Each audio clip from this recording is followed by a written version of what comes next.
New rules coming to college basketball. How will they affect the West Virginia Mountaineers, and were they snubbed in the Big 12 preseason basketball poll? Mountaineer Paul and I are going to talk about it right after this word from our sponsor. This episode of Hoops from the Hills is brought to you by Dutch Miller Automotive, where friends and family pricing means you get the best deal right up front on any new or pre-loved vehicle in stock every time. With brands like Chevrolet, Chrysler, Dodge, Jeep, Ram, Kia, Hyundai, Ford, GMC, Buick, and Subaru, the Dutch Miller Automotive family is always growing and ready to put you in the car or truck you've been searching for. Check out our inventory today across West Virginia at DutchMillerAuto.com or come in today to the home of friends and family pricing, only at a Dutch Miller Automotive store near you.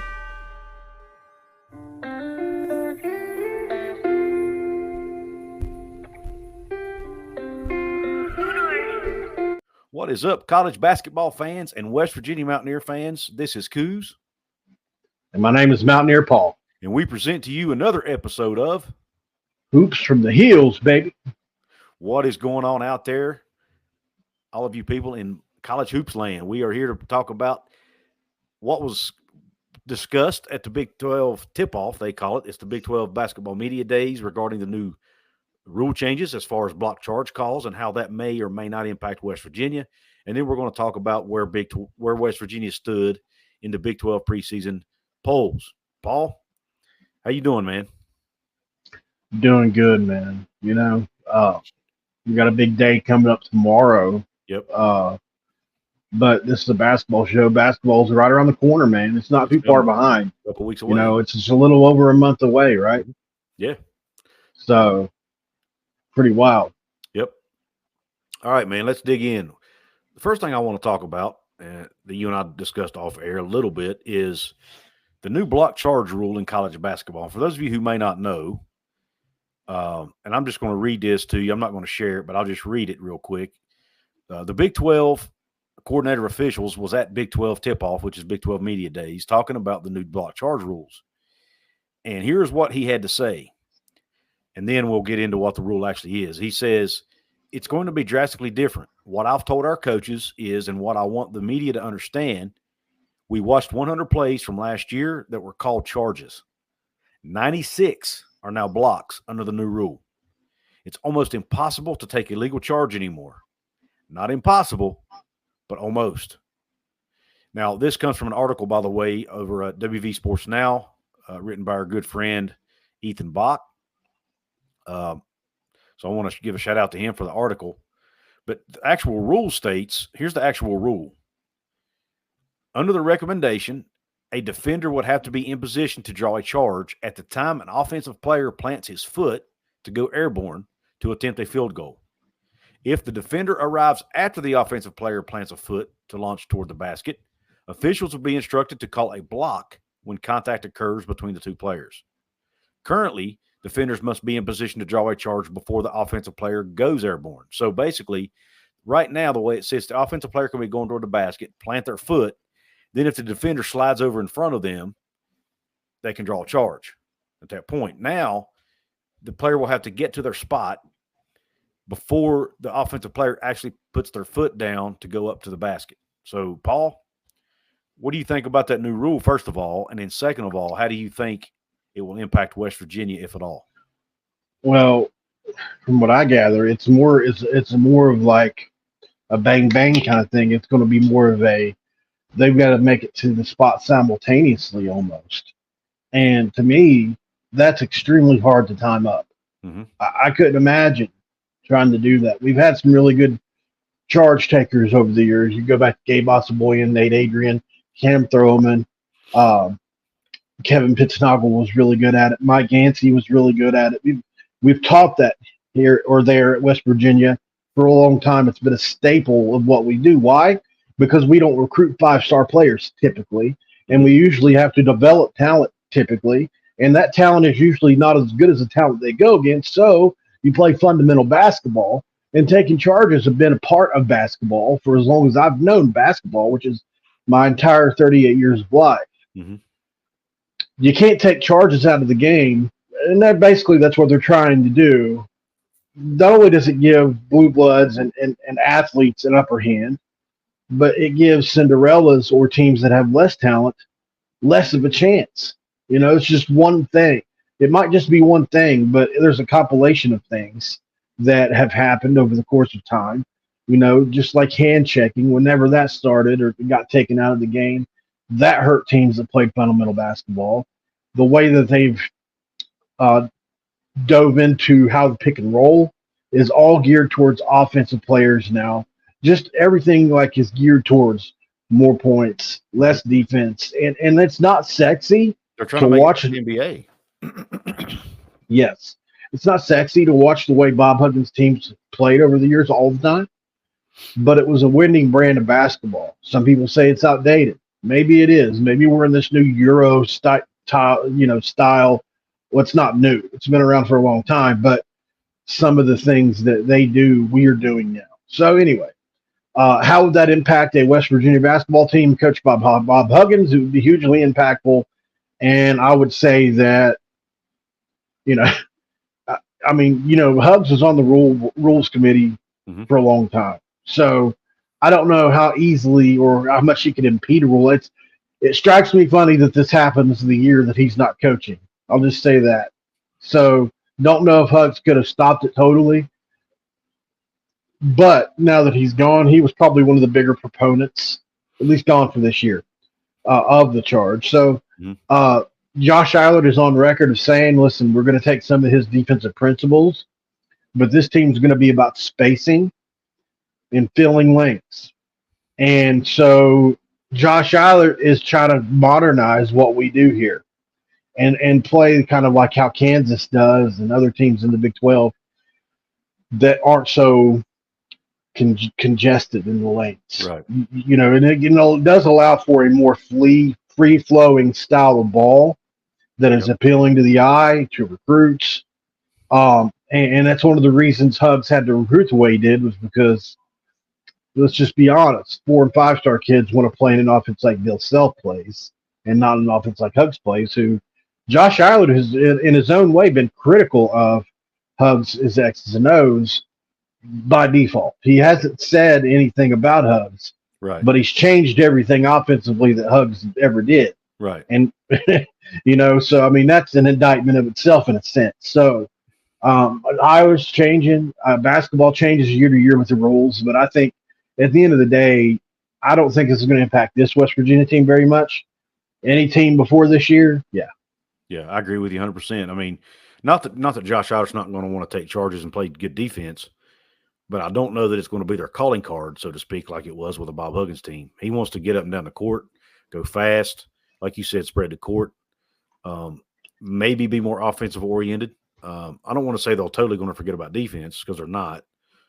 But no. I do think he wants to, like you said, I think it'll be a more modern style of basketball that will be more attractive to recruits and things like that, and maybe make West Virginia more fun to watch. Time will tell, obviously, but I'm looking forward to seeing it. This new style, but as far as a rule overall, I'm like you. I don't like it. I think it takes. Drawing a charge is one of an exciting moment in a game when your team's kind of in a rhythm and the other team's got the ball and the crowd's into the game and they dribble the ball down the court and you draw a charge and it completely, it brings the momentum back the other way. It's a momentum changer. It can be a momentum changer in a game, And like you said, I think it takes that out. They're gearing it more towards an NBA style of play. And I'll be honest, if I wanted to watch the NBA, I'd watch the NBA, and I don't even like the NBA. So I don't like a lot of these changes they're making, but I'm still going to watch, and hopefully it doesn't get to the point where I don't like watching anymore, Yeah. Yeah. And another thing about it too is, I don't know. I think they're trying to take the referee's decision. They're trying to take a lot of that decision process out of their hands, right? How many times? It's funny when you look at it on tape or something. Like, I've looked at it a couple times and a couple charges over the course of time. You see a charge happen. What's everybody do? Before it's called, what's everybody do? Look at the referee. Which way is he going to go with it, right? Yeah. Is it a charge or is it a block? And that's an exciting moment in the game, just like you said. Yeah. But it's also up to interpretation, every different referee. Mm-hmm. And so I think, looking at it from their side of things, they're trying to kind of take that part out of it and kind of make it more concrete, right? Yeah. And there's only one way you can do that, and that's to lessen the surface area, around the call. So there's going to be less steps. There's going to be less steps needed from both parties in order to make it happen. And it's going to, and obviously going to make it harder to do. Yeah. For the defense. And the officials are going to automatically gear themselves towards it's a block.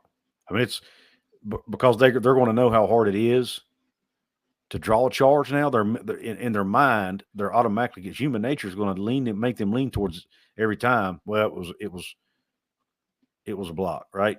I mean, that's how the human brain works. I think they're probably still, obviously you can't extend the arm, you can't push off, Right, but what it's going to do for the offense, I was just going to say, guys are going to be able to put their heads down a little bit more. Think of Joe Toussaint and how he played, mm-hmm. or think of transfer from Dayton, Juwan Staten. Juwan Staten, 1049. Think of Juwan Staten and the way he played, head to the ground, goes to the rim a lot. It's going to help players like that. Yeah, agreed. And it could help, it could help us this year some too. When you got guys like a Cook or Jesse Edwards flying to the rim, it could potentially help them. Yeah. Help them get to the free throw line. So who knows? It could actually end up benefiting this current roster. It could. Yeah. Take advantage of whatever the rule is. Absolutely. Absolutely. We've seen the football team take advantage of the new clock rule where they don't stop the clock on first downs. Our football team has been taking advantage of that in some games. So. Or what Mike Gundy said about Kansas and what they did with the offset alignments. Yeah. Insanity, right? They scored 2 or 3 touchdowns off of it. Yeah. I didn't even know you could do that, man. Line a guy up behind the line of scrimmage.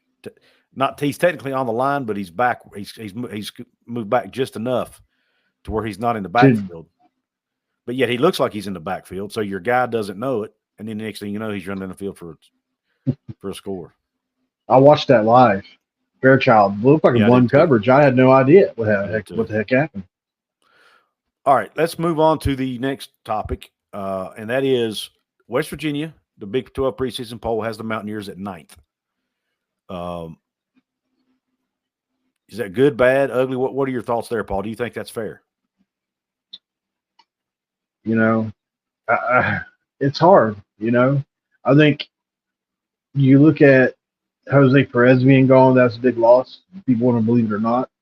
People can be mad at him for the way he handled social media all they want. But he's a good basketball player. I think he would have helped us. We'll never know. He's now at Arizona State, and we're going to find out really quick how good he is, as long as he gets that graduate transfer, which I'm sure he probably will. So we lose him. Obviously, we lose some continuity on this basketball team. I mentioned Joe Toussaint earlier. Obviously, the big one to Kentucky hurt probably the most, which you're really high on. And then the 2 big guys to Alabama and North Carolina, respectively. It's a lot of continuity we lost from this team. And, oh, by the way, a Hall of Fame coach. And then probably our second best player, could be our best player, is up in the air. We don't know what's going to happen to him. So it's fair at the end of the day. Is what I'm saying. Yeah. If Raekwon Battle was cleared, I would start to make a case maybe a little bit. Maybe we can move up a spot or 2. But until we see this team play, we just don't know. Until we see Josh Eilert coach, we just don't know. There's nobody, I don't care who you are. Jay Couz doesn't really know yet. Josh Eilert doesn't even know yet what he's got. These guys have got to play against somebody besides each other. And for the first month, they could only play. I think they had to throw a coach in there to play 5-on-5. So, I think this team's going to be good. I have a lot of hope and faith that they will be. I think they can be sneaky good. I really do. But at the end of the day, 9th is fair based on everything that's happened. I actually think it's fair too, and I actually think it's a little bit friendly, if you want to be honest, because look what they did with the football team when they had so many unknowns. They picked them last, right?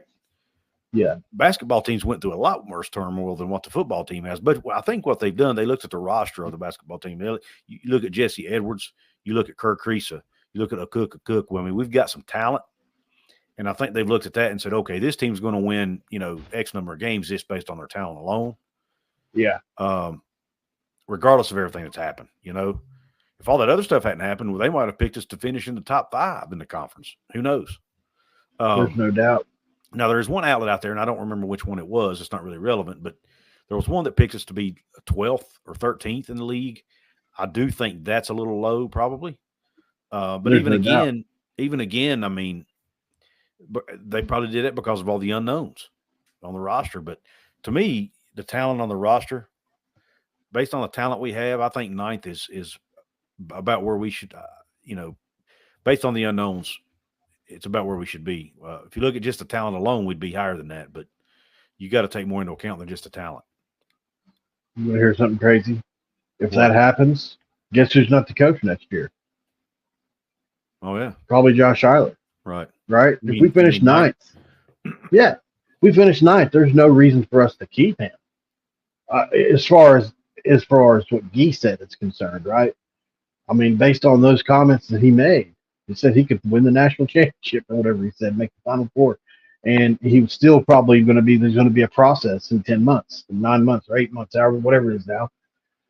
So that's a little alarming, So I'm bullish on this team, and you look at the Big 12, any given year, 7 or 8 teams can get in the tournament.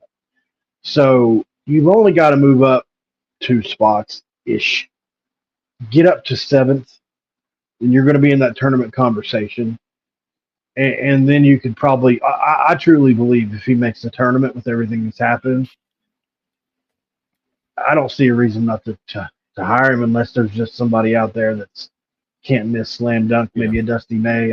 Dusty May gets brought up a lot. I'm a big fan of what he did last year. But anyway, right now we got Josh Eilert, and I'm rooting for him. Yeah, agreed. And Angelo Nardi still has West Virginia as a 9 seed in the tournament in his preseason bracketology. So he's higher on this team probably than even the Big 12 media. Yeah. So that's pretty, that's pretty remarkable. And I respect Joe for that take. That's about all we have for the show today, Paul. Anything else you wanted to touch on before we say sayonara to the great people? Just real quick about, you look at our roster real quick. I mean, you do have, for sure, 2 top 20 players, 1 top 10 player, and a Cook is right there on the fringe, right? So that's a pretty good base and starting point. And then you start to look at if Raekwon Battle gets approved, that's another possibly top 10 player. That's a pretty good, 4 guys. Mm-hmm. Yeah, agreed. So I'm excited about this season, man. I really am. I cannot wait to see this new style of offense. I can't wait to see these transfers in action. I can't wait to see the development the guys from last year's team have made. We've heard some good things about some of those guys, so I'm really excited about that. So it should be an exciting year, man. Quinn Slazinski, we keep forgetting about him. Yep. I'm telling you, he's going to be a good player. Offrey's going to get to play some this year out of necessity. So, guys, and we're going to we're going to keep you posted. Right here on Hoops from the Hills, we'll be doing hopefully some game previews, some game recaps, all of that kind of stuff. We will eventually get to doing our preseason. As we get closer to the first game, we'll do our preseason prediction again, like we did last year. Looking forward to that. But in the meantime, guys, you can always, like, subscribe, comment here, and also check us out over on our football channels, Mountaineer Paul Talks Football, Couz's Corner, as we keep you up to date on what's going on with West Virginia football, Big 12 football, conference realignment, those types of things. But, yeah, share this out with your friends, man. A lot of people still don't know about Hoops from the Hills. I talk to people all the time that still don't know this channel exists. So please tell your friends about it. Please like, share, comment, subscribe that I mentioned. We need your support, man, and help us get to 2,000 subscribers. With that being said, this episode is over, and Mountaineer Paul and I are out of here.